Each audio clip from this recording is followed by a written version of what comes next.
नमस्ते, कैसे हैं आप लोग? ये पार्ट 9 वीडियो रिकॉर्ड कर रहे हैं हम लोग। जीएसटी आईटीसी क्वेश्चन आंसर और ये आईसीएआई ने जो रिलीज किया वही वाला है। और इससे पहले अगर आप वीडियो पुरानी देखना चाह रहे हैं इसी क्वेश्चन आंसर्स की, तो आप प्लेलिस्ट हमने स्पेशली बनाया हुआ, उसके अकॉर्डिंग आप देख सकते हैं। और ये जो आप पीडीएफ देखेंगे, अभी जो हम लोग रिकॉर्डिंग करने वाले हैं, ये जो पीडीएफ है ये आप हमारे वेबसाइट से डाउनलोड भी कर सकते हैं। ये फ्री में आप डाउनलोड कर सकते हैं। आप सिंपली अपने हमारे वेबसाइट विजिट कीजिए और यहाँ पर एक कॉलम है फ्री का, ये वाला, अगर आपको नज़र आ रहा है ये वाला, यहाँ जाएंगे तो आपको मिल जाएगा। तो यहाँ से आपको ये डाउनलोड कर लेंगे, आप ढूंढ लेंगे, आपको मिल जाएगा, कोई दिक्कत नहीं है। ये कौन सा मैं आपको बता देता हूँ। तो ये बस पॉपुलर, यहाँ पर सॉर्ट बाय पॉपुलर करेंगे तो ये आ जाएगा, download with practical FAQs under GST.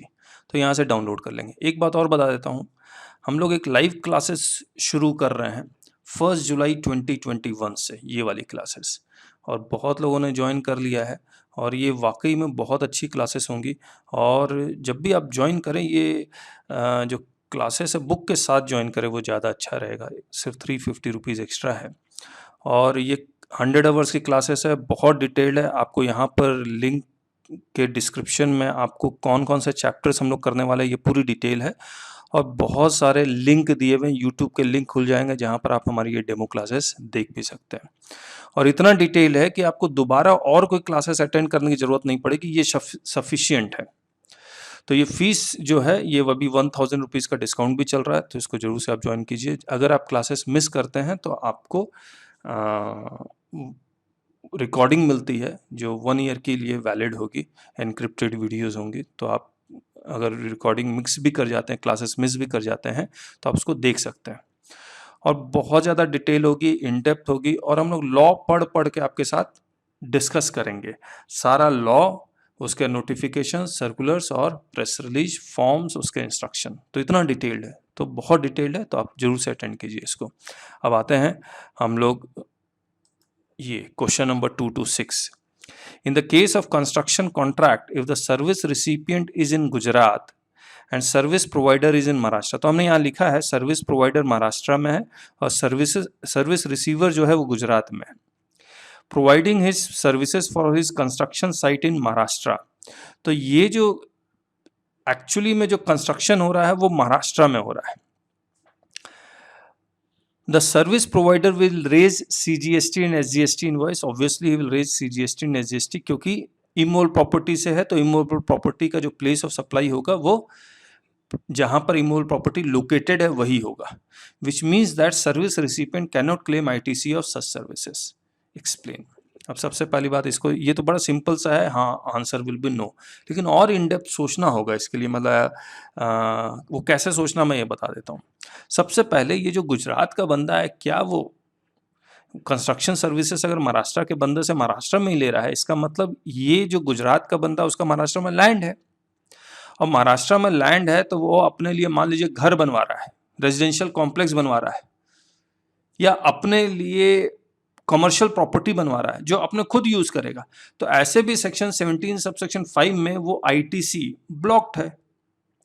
लेकिन अगर ये गुजरात का बंदा जो महाराष्ट्र में उसका लैंड है, इन दोनों का कोई जॉइंट डेवलपमेंट एग्रीमेंट होता है, तो ये तो लैंड ओनर प्रमोटर बन जाता है, ये डेवलपर प्रमोटर बन जाता है। तो इस लैंड पे अगर कोई कंस्ट्रक्शन होता है और ये जो लैंड पे जो भी कंस्ट्रक्शन हो रहा है वो फर्दर सेल के लिए है, तो ये लैंड ओनर को भी क्रेडिट चाहिए, और ये डेवलपर ओनर को आउटवर्ड सप्लाई पे टैक्स देना पड़ेगा, यानी कि ये पूरा का पूरा रियल एस्टेट का बन जाएगा। तो एडवाइजेबल ये है कि ये गुजरात का जो बंदा है वो यहाँ पर महाराष्ट्र में भी अपना सेपरेट रजिस्ट्रेशन करवाए, अगर उसको आईटीसी लेना है तो। और आईटीसी लेना है इसका मतलब ये नहीं है कि आईटीसी मिलेगा ही मिलेगा, वो तो और भी बहुत सारे कंडीशन वो चेक करने पड़ेंगे, उसके बाद ही पता लगेगा। लेकिन अगर उसको आईटीसी चाहिए तो उसको सेपरेट रजिस्ट्रेशन महाराष्ट्र में भी करवाना पड़ेगा।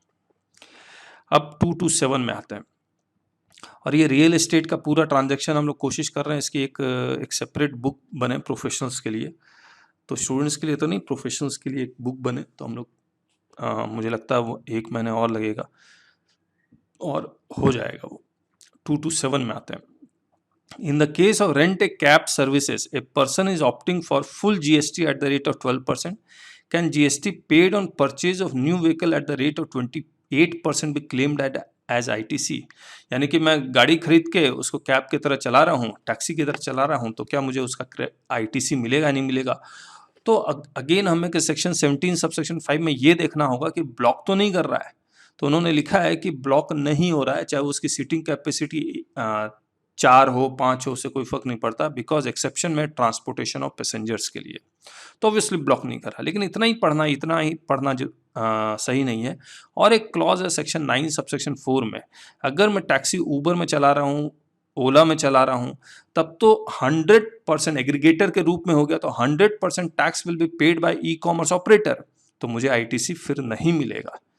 तो मैं लेकिन अगर इंडिविजुअली उसको टैक्सी के रूप में चला रहा हूँ, मुझे आईटीसी मिलेगा, लेकिन ऐसे नहीं मिलेगा if I am running the as a cab operator. Ola और ऊबर में चला रहा हूँ तो नहीं मिलेगा। तो 227 तब ये कंप्लीट आंसर होगा। अब आते हैं 228 में, whether ITC is eligible on prefabricated steel structure easily movable in nature for erection of warehouse।